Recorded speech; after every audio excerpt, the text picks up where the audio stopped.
in this month, I signed a huge new sponsor for the podcast, not based on my downloads, but based on the community, based on the quality over quality. We talk about that a lot. Yep. Right? Based on the level of engagement, based on the story, right? Like all these intangibles, not the numerical data. And this is like a very large Fortune 500 company that cares a lot about data, and yet they understand these qualitative metrics. So we launched a huge new sponsor. I filled up my retreat before I could even launch it. So Literally. You're like doing a retreat like this anymore? I didn't have a chance to hide it, which was wild. Literally, I had one seat left after I just told the people who attended the last one. I was able to send off a book proposal to a very enthusiastic Big Four publisher who has been asking for the book of the Uplifters. I signed 2 new clients. Like, that's a big month. High impact month. This is the Growth Accelerator Podcast, where your host, Traci DeForge, is your guide to transforming your company's podcast into a dynamic lead generation and marketing powerhouse. We have seen really successful monetization strategies, giving you the blueprint to elevate your podcast from good to exceptional. It really opens up this whole other opportunity for you. And unlock its true potential to drive your business growth. I really want to make sure your foundational pillars are in place. Now your host, Traci DeForge. Welcome to the Growth Accelerator Podcast. This podcast is for you if you are a business owner using your podcast to grow your business. I am very, very excited to introduce to you our guest today, Aransas Savas, host of the Uplifters Podcast and extraordinary life and business coach. Welcome, Aransas. Thank you so much for having me. I have loved working with you and your team and could just shout from the rooftops how much it's helped me. Well, thank you for that, and I'll make sure that I pay that bill later. You already have, girlfriend. As opposed to me invoicing you. You have paid it in success of my show. Oh my gosh. Well, thank you for that. And that is actually like not what I was thinking we were going to talk about today, but I do appreciate that. No, I really wanted to have you on the show today because to me, you are the epitome of someone who has built their business by starting and growing their podcast and accelerating the growth around it for both the podcast and your business. And that's what we really want to get into today. But first, I think that you are fantastic. And obviously, thank you for saying we are fantastic. But let's let the audience hear a little bit more about you. Who is Aransas? Who is Aransas? Who is Aransas? Well, I spent my career at the intersection of behavior change and motivation and research. And so I spent about the first 18 years of my career working with Weight Watchers, leading global innovation there, getting to work with rock stars like Oprah Winfrey to really embed wellness into the brand, but also to elevate community and to help people achieve their goals. After leaving Weight Watchers a few years ago, I was able to begin using those skills to help lots of other companies you've heard of course, like Best Buy and US Bank and Disney, you name it. My role in those companies has always been to help them find out how to use coaching to really understand their customers' deepest and most meaningful needs and achieve them through the products, services, and experiences that they offer. This intersection between behavior change and research has been really foundational to how I do everything, because my obsession throughout my life is understanding why people do what they do, and specifically understanding women. I was raised by the most amazing women ever to exist. Which is in itself such a testimony and what a gift. Absolutely. So I recently read a blog post of yours where you were talking about the fact that you used to diminish your theater background in your corporate settings. And that was so fascinating to me because I think just as women, we have a tendency to apologize for some of our strengths just coming out of the gate. I mean, I think I just did it when you complimented our team, if I'm not mistaken. So tell me about your dream of hosting a podcast and how that connected back to your business. But it really has been a lifelong dream of yours, right? Yeah, yeah. And I mean, going back to the thing about the theater, I think for so many of us, we feel a sense of embarrassment or shame in our gifts, but also our passions. And for me, I kind of grew up thinking theater was this thing that was about needing attention, that there was somehow an inherent shame in wanting to be seen.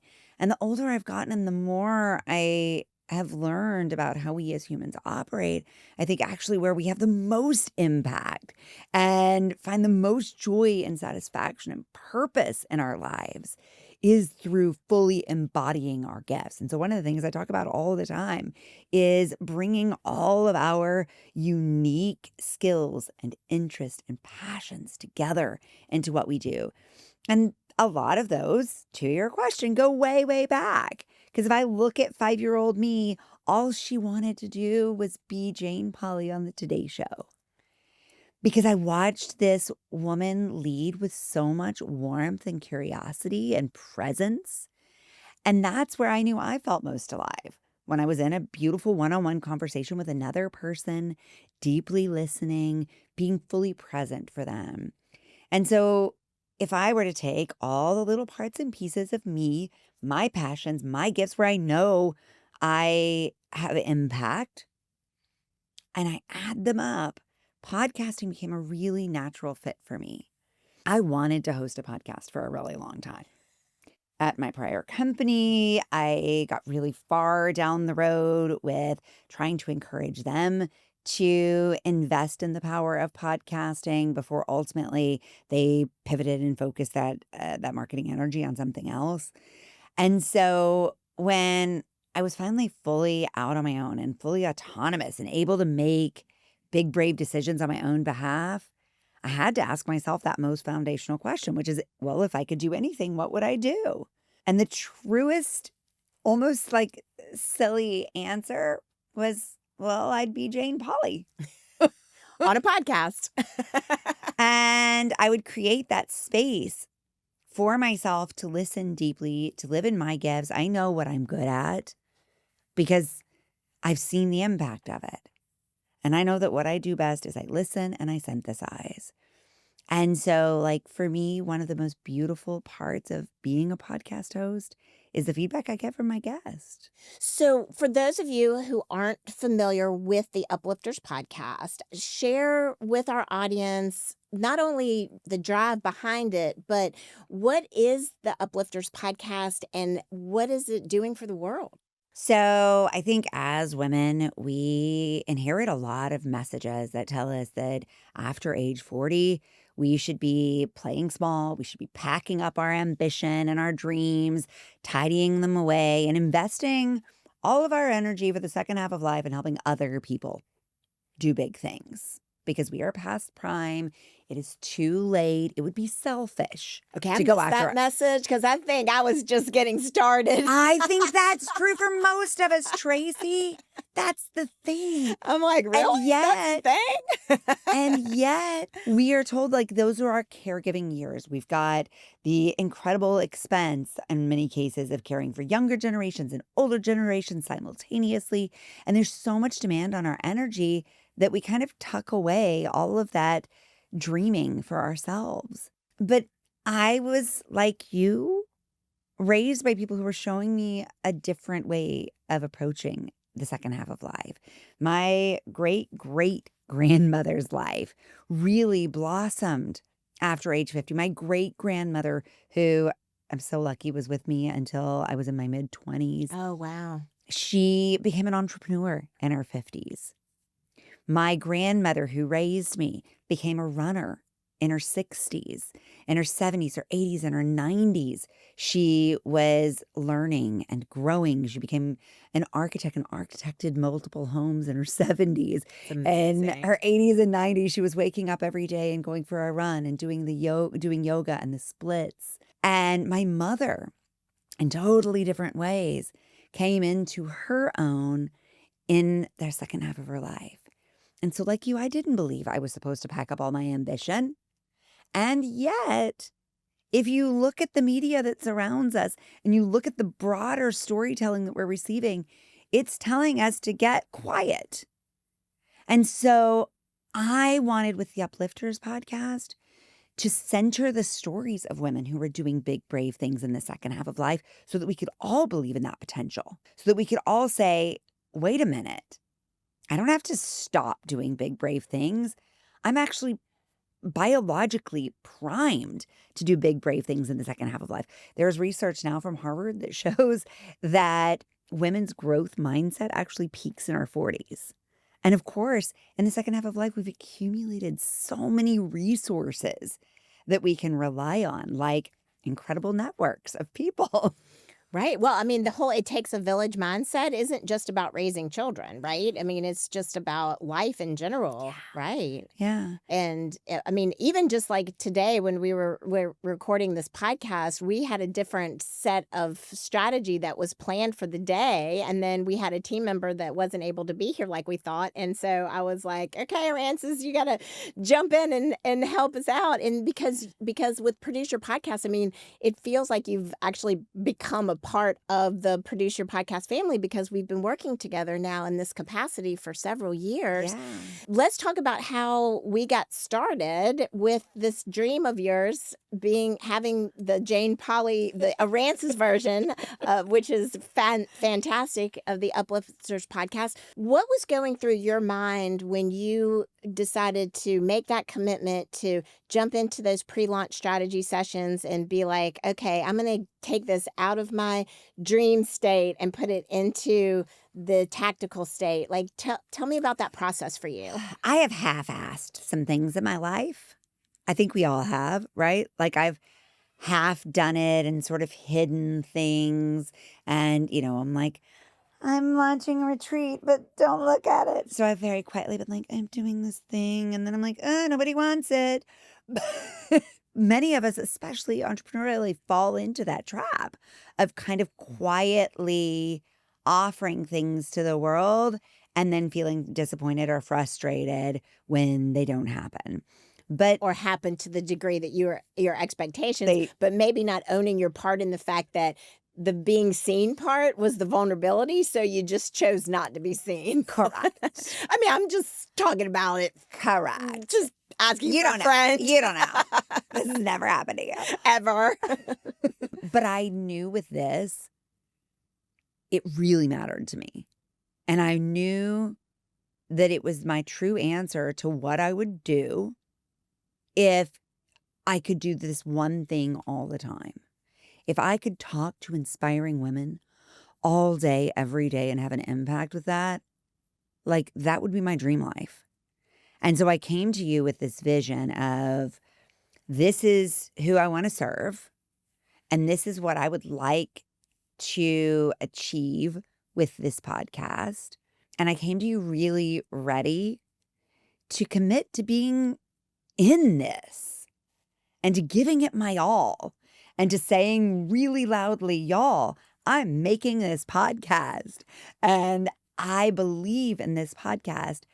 But I knew, as with anything, I couldn't do what I wanted to do alone. Because if I set out to do it alone, then I was setting out to do it small. And I wanted to do it big. And so that's why I enlisted the best.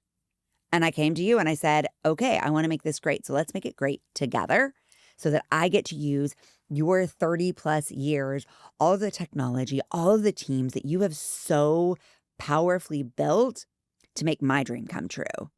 Because I wasn't going to be able to do all that from scratch. Well, and nor did you really want to, let's face it. Like, you really wanted, I mean, even if you had tried, or I even, could have spent the next decade. Yeah, learning it. But you really wanted to be able to focus on building the dream of that. Right. Yeah. And then I wanted really aligning yourself with expert the to expert. Right. Well, the pre-launch strategy for your show, as I recall, was very powerful because you were very clear about, this is what I want to have for the show. This is where I see the show going. but you were also really open to being creative about how to get there. Like, I think that's one of the things that is important when you come into a strategy session for launching a podcast.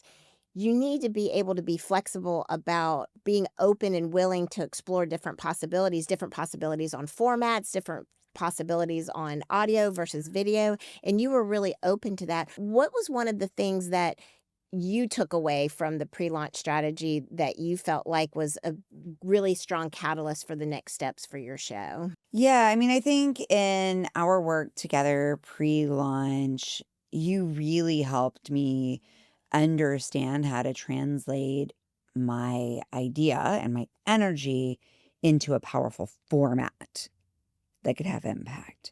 And so, yeah, I understood the people I was talking to. I understood their needs and their values. I understood these stories, but I didn't understand the format. And so that's what I mean when I say expert to expert. You know more about this format than anyone. And that's why I wanted to work with you above all else. I understood my content, and that's why I was the perfect person to tell these stories. And so when we were able to meet expert to expert and translate my ideas into optimizing for the power of this specific podcasting format, that's when we were able to create impact together. One of the biggest takeaways for me that really has your pre-launch standing out amongst now hundreds and hundreds of pre-launch strategies that we've done, there was a real human side to your pre-launch strategy, and that showed up in ways like your daughter, Savannah, who I'm such a big fan of, wrote the music for the open of your show. One of the things that we worked together on was, defining what is an uplifter, and you going out into your network and asking women to really answer that question and really putting that into the open of the show. So there was so much human elements being brought into what is designed to be and has successfully become a business model. Yeah. So we were able to, you've used the word intersection quite a bit today, and I love that, because so we were able to really bring the intersection of this human piece that was an extension of you and your humanity into the framework of a really strong business development platform to then build a community that has such a broad human outreach and core to it. Yeah. I love that. And you're so right. We knew that community was at the center of this, that this wasn't about women doing things alone. It was about us doing this together. And so that's why it was important to have a community, a chorus of voices in our opening and not make it about me. Right. It was why it was important for me not to have my own face on the show art. I wanted it to have anonymized communities of women that we could all see ourselves in, that weren't narrowed down by shape, size, color, age, but rather these unifying factors of women coming together. And so we tried to really embed that sensibility in everything we did, including how we shaped the show. Right. And you tapped into your beautiful network of artists to create your cover art is literally an expression of original art, which I absolutely love. That was amazing. And then another unique thing that stood out for me also, when you were talking about community was at the core of developing the show and the chorus of voices were important, it was our only time in Producer Podcast PYP history that we've actually gone externally out year to date to really get a focus group of other women's voices and their insight. So we created the strategy together, but before we actually launched the podcast and started building the show, we went into your network and had to use your words, chorus of voices to give us feedback on what we built together to ensure that we were on the right path. That was a phenomenal experience for me to be a part of that, to see mirrored back to us the things that we had put out there. Tell me about your So there's a few perspective of things in there that I think are really helpful and that have served us really well. Number one, it helped us frame our idea in a way that was meaningful to more than just you and me. Right? Because it wasn't for you and me. it was for our audience. And so getting their opinions on what the shape of this should be from the outset was really important. Beyond that, it also started to create co-ownership of this show because all of those people who provided feedback, suddenly they were invested in this community. They wanted us to be successful because they were heard and they were a part of its creation. And then thirdly, it gave you and I so much shared data about our own partnership and how we continued to sustain this show over 150 episodes now, because we were starting with shared insights. And so that's where I think what we got to see is my expertise and your expertise and our audience's expertise all were able to merge into a collective, unified vision for this show. Absolutely. So 150 episodes in. Yep. What has been the one thing that has kept you going? Because 150 episodes, we do not take that lightly around here. Yeah. So tell me, what has been your key to the success of 150 episodes? It's not the number of downloads. That much I can tell you. And there have definitely been days where I'm like, is this okay?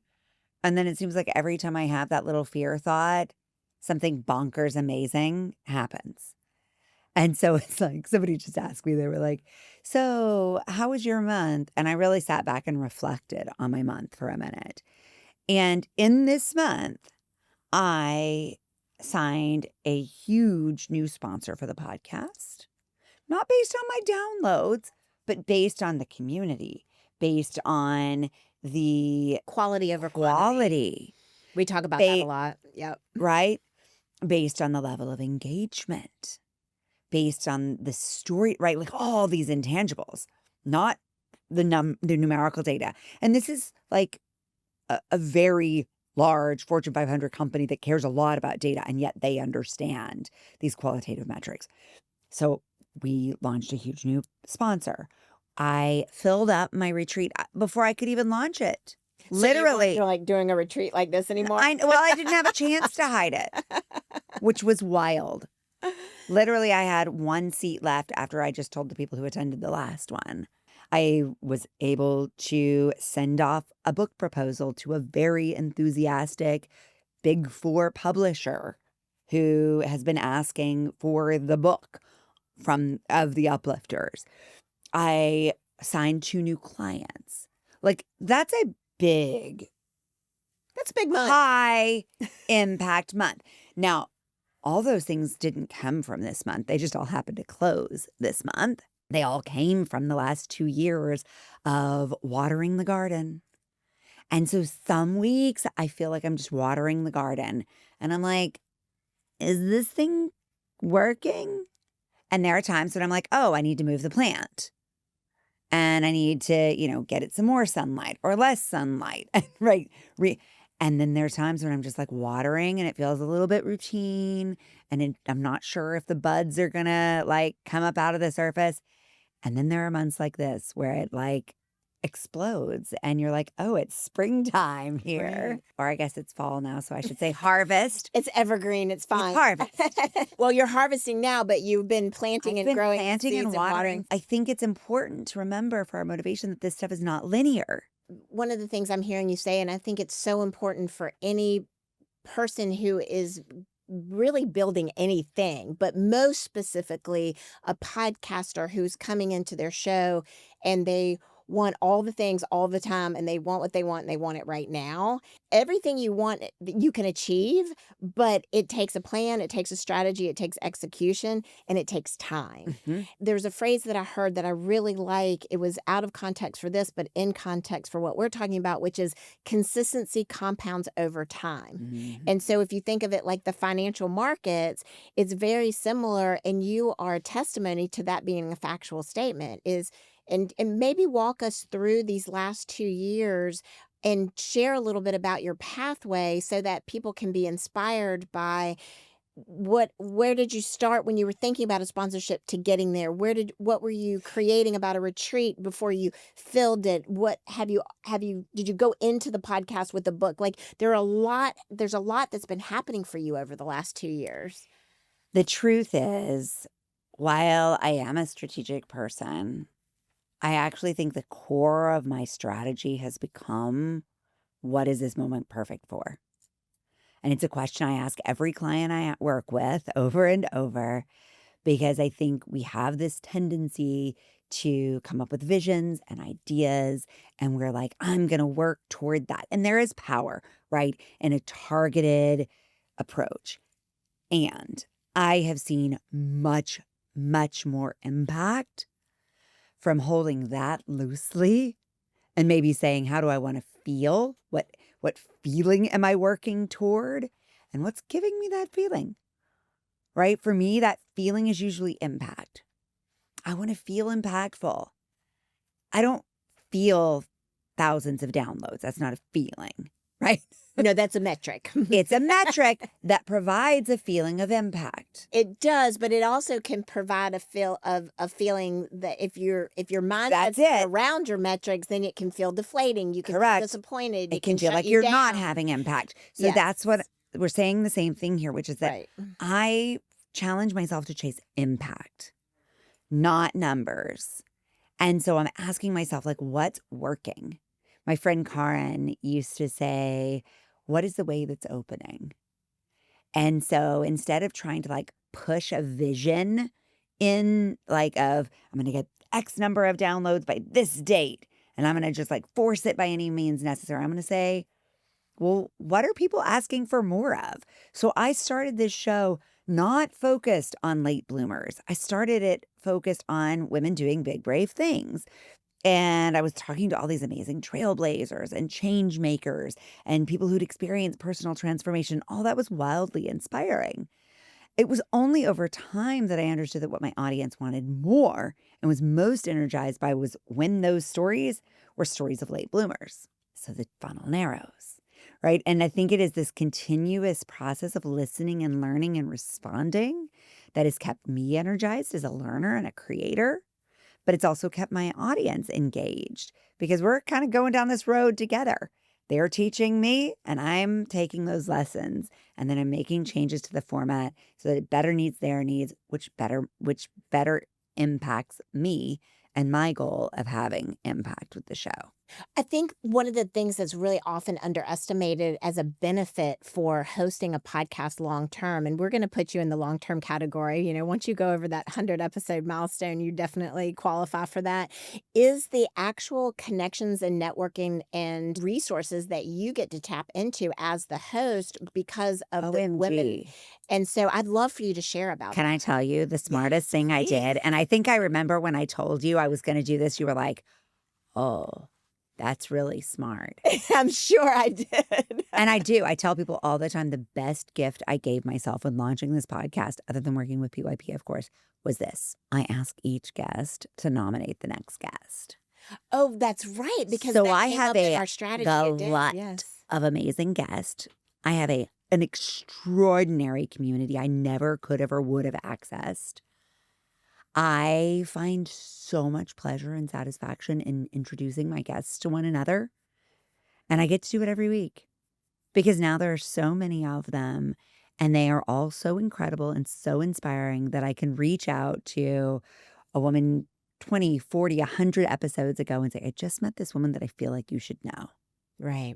I've come across those women because a woman who admires them has brought them to my life and this platform. And so it becomes this beautiful, self-sustaining community. The other secret, though, that we haven't talked about that I think nobody tells you necessarily when you start podcasting is how valuable it is in terms of showing what success looks like. So I don't think I understood it for sure, that so much of what people are interested in buying is shown and not told. Okay, you're going to have to get more specific about that because this is so important. So I actually didn't know. I mean, I know I am a damn fine coach. I know I'm really good at it. I know I really love it. And I don't like talking about it in a salesy way feels really like inauthentic to me. I just like helping people and I like being that partner for them. And so I never felt great saying I'm a coach. Because So what you're saying here, then I'm going to pull this back around to podcasting. So what I'm hearing you say is that your podcast, with the most heart-centered intent of impact and connecting community and building community, which you have done very successfully, has also been a platform for you to show and tell your skill set as a coach so that people... I don't even have to tell is my point. Right. Well, I just What has wanted to be happened cute with my show. Right, no, but I think that's the thing that's been so shocking to me is that I don't have to tell. Right, is that the just podcast show. has been a way for people to connect with you on that level and think, like, she could work with me. Like, I like how... It's so much more authentic because now they know what I do. I don't have to tell them I'm good at this. I don't have to have anyone tell them I'm good at this because they can just see what happens. And so that like proof is in the pudding aspect So what you're of it. saying is, now I think I want to get really super clear on this. So because we talk a lot about the importance of calls to action, what I'm hearing you say is that your call to action is not something that's overt, but it's I do that. I say, listen to my podcast. Right. That's my CTA. But no, call to action would be, and if you want to utilize my coaching services, find out more at, like, Yeah. or And maybe even- someday I'll add that. But it's been so powerful just to exist in my superpowers as a podcast host. Right. And as an effect It's so of that, authentic. then people have connected back and wanted to work with you. Yes. Now, is that working with you in terms of showing up for your retreats and showing up for your Substack community? Or is that like a literal one-on-one, like have literal you grown the one-on-one. business through the podcast? It's all of through it. the It's coaching? consulting, it's coaching, it's writing books.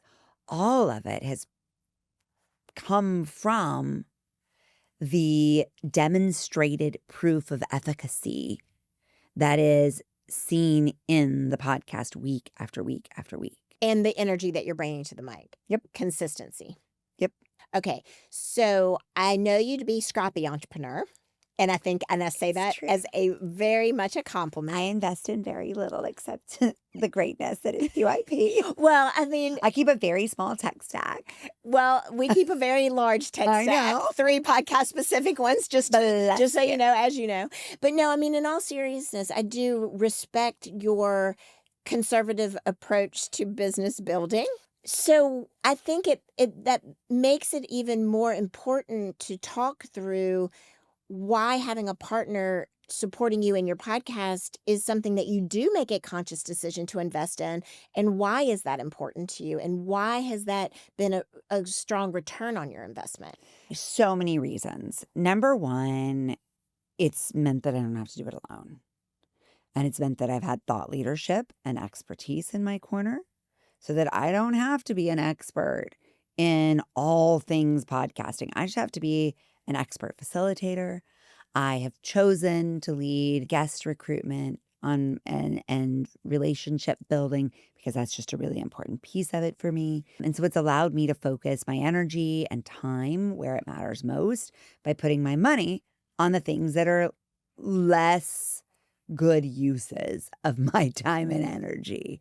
But it's also ensured that I stay consistent. It's like having that personal trainer versus having a gym membership. Correct. That's the perfect analogy. Because you're going to show up for that trainer because you're, use it or lose it, basically. And the same with, I mean, in terms of the accountability piece, I think that's often an overlooked benefit of working with a full service podcast production agency, because the way our team is designed, like, we're going to check on you. Like, we're not going to just assume you're not. Elise, just a reminder, I need next week's episode. Right, exactly. Yeah. Or, and then also even the strategy piece, like, one of the things that I've really loved to see, and we've used a lot of plant metaphors, but like bloom, blossom, grow alongside your show, is you tapping into the strategy piece, because at different levels of growth, you've experienced different challenges. Let's talk about maybe some of those and how we've overcome those together. Different challenges with growth. Yeah. I mean, I think Well, even just like, production, engineering, audience growth, like I feel like we're always having these really great conversations about what's next. yeah. I mean, I think we as humans need to feel like we're growing or we get bored. And so, because I believe in this, because I really want to keep doing this, that's meant that I've had to invest in growth. And so, you and I regularly have connected to say, okay, where could we have more impact in this area? Where could we have more impact in that? What are you learning, Traci, from working with 160 other podcast hosts that I could apply to my show to help me have more impact? And so that to me is a big part of the power of collaboration in any area, right? Absolutely. And so I'm going to always need that because I'm absolutely certain that if I were to just do what I'm doing without iteration or innovation, I would get bored, the audience would get bored, the impact would decline, and I wouldn't keep doing this. Well, and one of the things that I've observed from working with you on the strategic side is that it really has empowered you to take your level of discernment to the next level and kind of merge that scrappiness with discernment to make really, because you're all about the data. I know that and I love that about you. But I think our partnership has worked really well in that way because it has empowered you to then have these decisions and really analyze them and make the right decisions for you and for the uplifters. Absolutely. And again, it's like that expert to expert thinking. One of the things we haven't talked about that I think is maybe useful to folks who are new to this game is to talk about the time element of this. So when I think back to baby podcast host Aransas, a lot of the things now that just like fit into the margin of my day felt like they took more brain power and time then. And I think that's true for anything, right? Like we, in the beginning, Building the muscle of the Mhm. productivity. and in the beginning of doing anything, things feel more cognitively complex. And we as humans, because we are in the moment, think, oh, this is going to take a lot of energy and a lot of time forever if I'm going to keep doing it. But that is not true at all, especially for something like this, which you can build processes around and you can build a support system around that very quickly what feels hard changes and that threshold changes. And so it allows us to add more complexity to our processes, more nuance to what we're doing because we have more capacity to invest in it. So it's like 2 hours a week dedicated to my podcast gets me a whole lot more now than it did in the beginning because I've learned so much over 2 years of doing it. Right. Well, and I think the other side of that story from our perspective is that we are so deliberate about honing our systems and processes for efficiency for our clients because, I mean, I always tell the story about Produce Your Podcast didn't come out of the fact that I woke up one day and said, I want to start a full service podcast production agency. It came out of the fact that I woke up one day and wanted to start my own podcast and looked around and was like, I'm going to need some help with this. Yeah. And I have always continued to maintain that, but focusing on what's best for you. How can we take more off of your plate and streamline the efficiency so that when you're showing up to the mic, when you are connecting with your guests, that you're still having fun doing it. Yeah. Like that is the most important thing is like, if you're not having fun doing it, guess what? You're not going to do it anymore. At 150 episodes, I feel like I am just getting started. Yes. And you're I having want fun. to do this forever. I'm having the best time. And yeah, every once in a while, I'll have a couple of weeks or a month where things start to get a little like flat. And I'll come to you and I'll say, how do we wake this up? and we put some fertilizer on our plant. Right. Or even more specifically, it will be like, okay, we can look at like, where are the gaps, or like, is it your organic messaging? Does that need to do? In fact, the most recent thing that we did, and I love sharing this because you are 2 years in, we did launch your show. So we know for a fact that it was launched for top of the line at the time, foundationally speaking.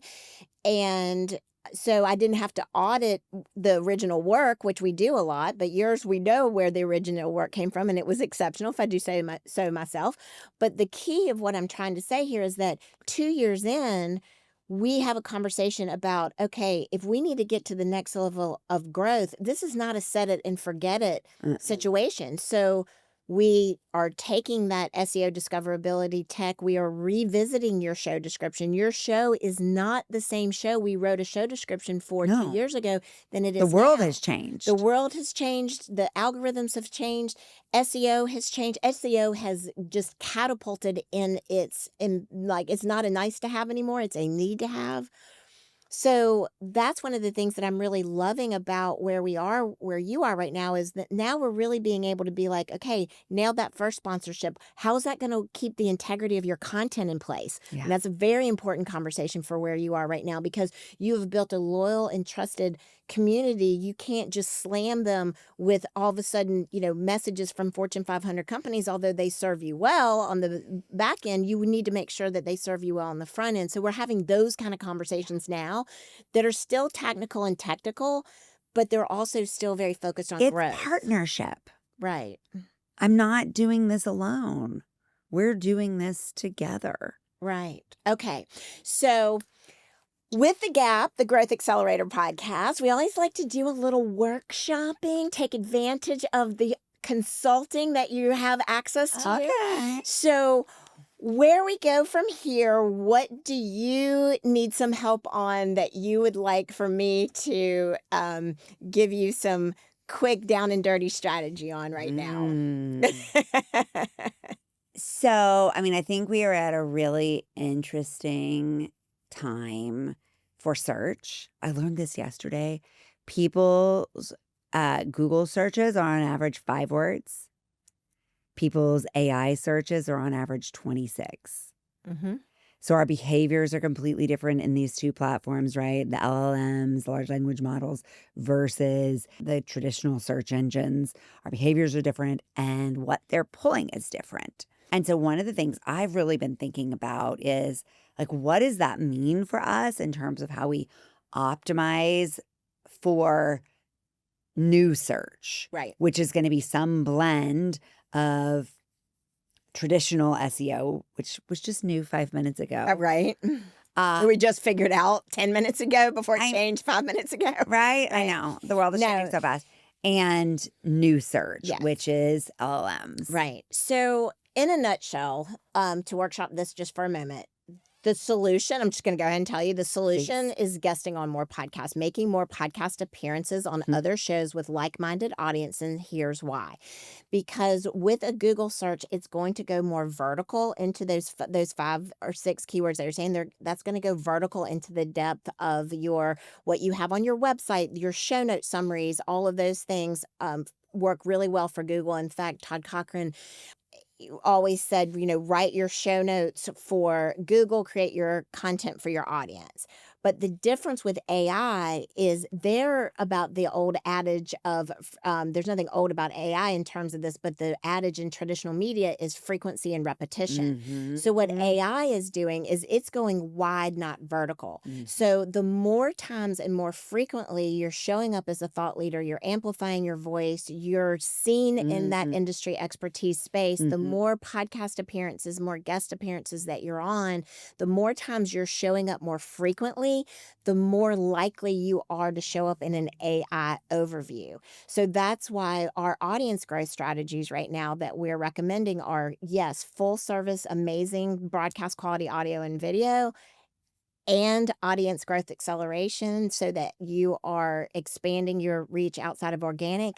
And the third, and this a key, is showing up on other podcasts and talking about your podcast to an audience who's already listening to podcasting about the content that you're putting out there that they love. And then they get to know you and they get to meet you and they get to love you. And then they come to your podcast. So hopefully that was helpful for you in terms of how to optimize showing up more in AI overviews. Yeah. And obviously you're going to want to keep the Google train going. Yeah. But increase your visibility across the board. It's a both too. and. That makes perfect sense. Yeah, absolutely. I obviously would love to continue this conversation for hours and hours, but I know that there are people in the audience that are going to want to connect with you and continue the conversation. So what is the best way to connect with you, Aransas, and the Uplifters Podcast? So one of the unconventional things I have done is that my podcast show website is also my Substack. So the easiest way to connect with my show is at the uplifterspodcast.com, which will capture your email. Pro tip. It's a really nice way to get folks emails when they listen to your podcast. But website URL, name of the show, going straight to the .com. What do you know? Capturing an email so that you can communicate with the listeners. Yeah. Love it. Yeah. 8 and plus email speed. is power. Thanks. But if they want to know more about the breadth of the work that I do, AransasSavvis.com. And if you think you've put in enough S's, you probably haven't. Well, we'll also have that linked in the show notes for those of you who can't spell it. Okay, well, thank you. You have been an amazing collaborator, an amazing partner, and just keep up all of the success that you're already curating, compounded, consistently building over time, and everything is possible. I can't wait to see where we are in 150 episodes more. So that would be 300. Correct. Stay tuned. That's going to be a party. Yes. I want party hats for 300, please. Congratulations! You're on your way to turning your business or company's podcast into a thriving lead generation and marketing force. Connect with us and schedule a meeting with our team at produceyourpodcast.com. Launch or grow your podcast and start generating more visibility, leads, and sales for your business today. Let's get started.